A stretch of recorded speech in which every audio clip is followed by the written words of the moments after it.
Welcome to the Information Security Forum podcast. I'm your host, Tavia Gilbert, and today we're back with the second in a series of episodes focusing on Forecast 2020, the global security threat outlook. ISF Managing Director Steve Durbin, as always, is in the studio with me. And Steve, last time we were together, we went into some depth about the first global security threat, the race for technological dominance. But you shared with our listeners that there are two additional areas of threat causing great concern in the coming year, including the threat of third parties, the Internet of Things, and the cloud, followed by cybercrime. We'll return next time for a discussion about cybercrime, but today it would be useful for you to give us some detail about the cyber threat for 2020 around the third-party supply chains, IoT, and the cloud. What are your thoughts on that? Sure, Tavia. As you know, technology offers modern society a huge opportunity to innovate solutions to persistent problems, as well as a means of connecting us all. But as we know, it comes with huge insecurity. The interconnection of digital devices and superfast networks, I think, are going to prove to be an increasing security concern as life is not just influenced by, but becomes entirely dependent upon technology. Highly sophisticated and extended supply chains present new risks to corporate data as it's necessarily shared with third-party providers. And IoT devices are often part of a much wider implementation that is key to the overall functionality.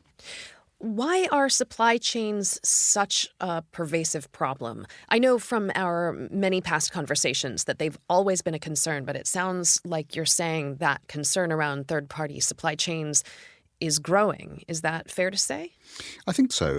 We've at the ISF, we've been really looking at supply chain security for probably something like the last 7 to 8 years. Mm-hmm.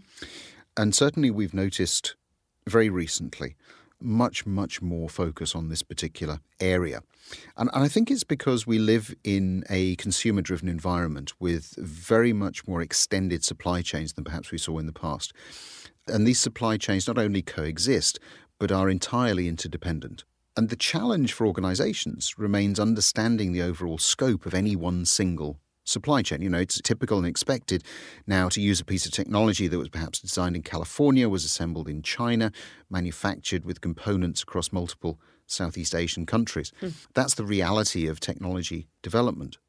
Trade wars with China and other countries, along with restrictions on migration, foreign direct investment, and technology transfers, could have profound implications for global supply chains, raising the threat of slowing growth alongside rising inflation. So it isn't just, I think, understanding the data that's being shared, but also understanding some of the impacts of some of the things that we're starting to see with trade wars and so on.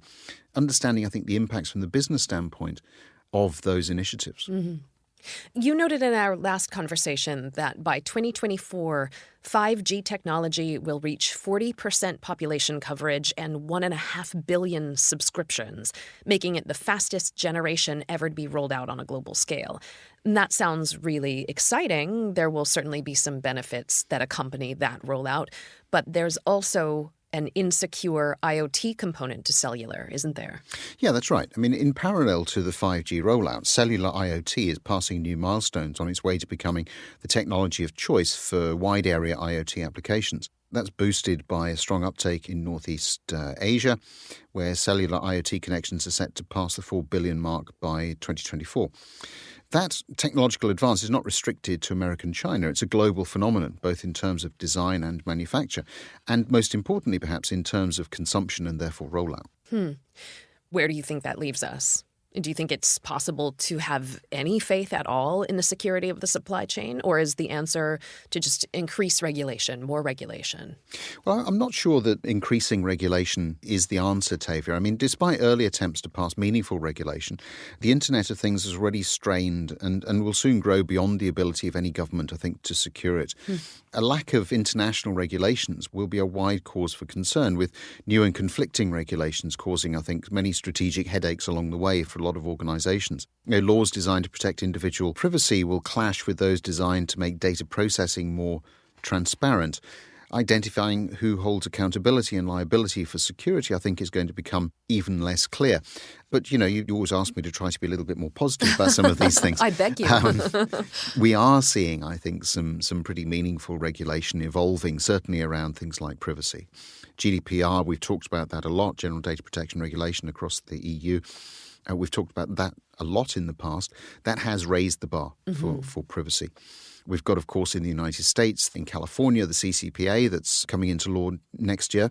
We've also encouragingly now got some discussions going on about a federal law for privacy in the United States. That's long overdue, in my opinion. Absolutely. The benefit of that, certainly within the United States anyways, if you can have a federal law that you will, to a certain extent, make life easier for business, because at least you'll have one privacy law governing the use of personal data right the way across the United States, as opposed to very many businesses today having to deal with this sort of patchwork of regulation, which it just increases the compliance burden. So I think there's a little bit of a light at the end of the tunnel on regulation. Oh, thank you. That's a comfort. It seems like we want it all. We want everything, the interconnectivity, the speed. We want networked homes and networked offices.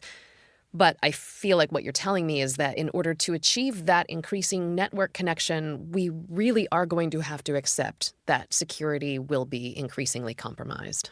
Yeah, I do think so, unfortunately. I think, few devices exist in isolation. That's the essence of the problem. And it's the internet component of the IoT that reflects that dependency. So for a home or a commercial office to be truly smart, multiple devices need to work in cooperation.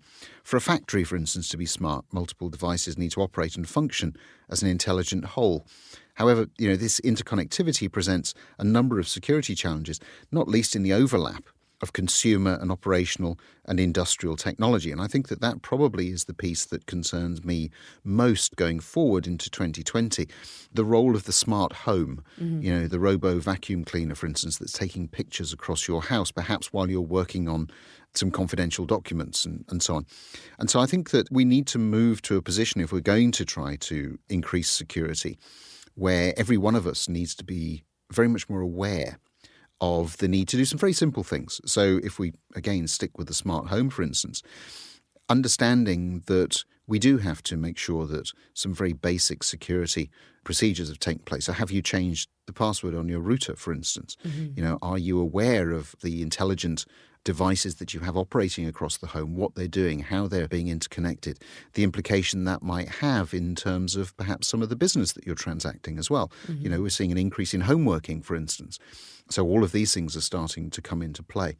So when we talk about smart, really smart, I think that we as users have to also be smart in an old-fashioned way and just think a little bit more about how we can secure some of the devices that we're starting to take for granted. Right. That's a really good point. We haven't even discussed the cloud yet, and I know that the cloud is another really problematic area, isn't it? Yeah, certainly. So much of our critical data is now held in the cloud, whether we put it there as individuals or organizations have put it there on our behalf, to run their businesses. And that opens up even more opportunity for cybercriminals and ultimately nation states to commit sabotage, aiming to disrupt economies and take down critical infrastructure through perhaps physical attack or indeed operating vulnerabilities across the supply chain, as we've been discussing. I think there's another element in that as well, which is the potential for theft of data and data modification. Nobody's going to stop using the cloud. Right. I think that's the reality of it. I think that what we're going to see in 2020 is probably more organizations looking at creating hybrid environments where some of the data is held in perhaps a private cloud versus a public cloud. I think that's certainly one of the ways forward. I think we're going to see as well more of a concern around the integrity of information. And so I do think we're going to see more of a focus on access. So integrated access management systems, for instance, federated identity access management systems, perhaps to really try to understand who's accessing what, where and when. And then finally, I think on the cloud, I think more of an awareness that from a security standpoint anyway, you do get what you pay for. And so if you are putting critical information up into the cloud, you do have to make sure that you've got the most appropriate security controls around that data. Well, you probably can guess where I'm going to go next, which is, this all sounds impossibly dire, but can you leave us with some hope? We aren't going to ignore or divorce ourselves from technology, whether it's a supply chain or IoT or the cloud. So leave us with a little bit of a good spin on this, if you will. Yeah, I think the important thing, Tavia, is that, we shouldn't forget that while some of the tools we've just been talking about are relatively new, or the ways in which we're using them are new, we have been confronted with problems of technology in the past. And as in any technological era, new threats will continue to develop, old threats will evolve, and organizations, I think, first and foremost, need to be fully aware of the risks of the new digital world before jumping headfirst into adopting new technologies. I think that's particularly true when we look at things like machine learning, artificial intelligence, and so on. A dependency on digital products and services is, I think, unavoidable, but mitigations and preparations can and indeed must be made. I think the coming year, 2020, will be volatile, but, establishing security by design, re-examining cyber resilience across your enterprise, all of those things are really going to allow organizations to prepare for and, I think, guard against some of the disruptors that we've been talking about. Well, I appreciate your effort at a bit of cheer at the end of this episode. Thank you very much. Thank you for sharing your insights. It is clear to me and to our listeners, I think, that digitization holds a lot of promise, and I do feel encouraged when you remind us that despite its challenges, the development of the next generation of technologies will bring significant benefits to businesses and to society. Yet we cannot avoid the truth that to survive in the new digital world, organizations simply must adapt, and to thrive, they must evolve. We'll be back in our next episode with some detail about the threat of cybercrime, both from insiders and from nation-states. In the meantime, listeners, if you've enjoyed this podcast, please subscribe, rate, and review it, and we'd love it if you'd share it in your networks. Be sure to visit securityforum.org to join the conversation on our LinkedIn group, to access the show notes, and to download ISF's research, practical tools, and guidance relating to this discussion. Thanks for listening.